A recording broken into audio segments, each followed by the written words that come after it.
isso você deseja?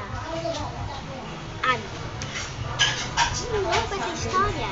Aproveitando que eu tô gravando, vou fazer sim. Então vamos lá. Ela me pediu pra ela lembra assim. Então vamos lá. Precisamos de primeiro tesoura e canudos pra poder fazer. Então, vamos começar. Bota canudo. Eu vou cortar aqui essa pontinha. Uma pontinha assim, seca. Aí depois eu cortar a pontinha, ó. Aí vai cortar no meio. Cortado. Já botei aqui, ó. Vou continuar botando vários. Então vamos lá.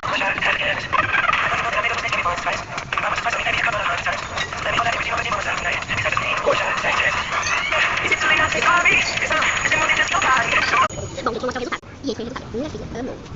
Não. Perfeito, então destaca, galerinha. Vai disso. Vai, filha. Não sei, vai.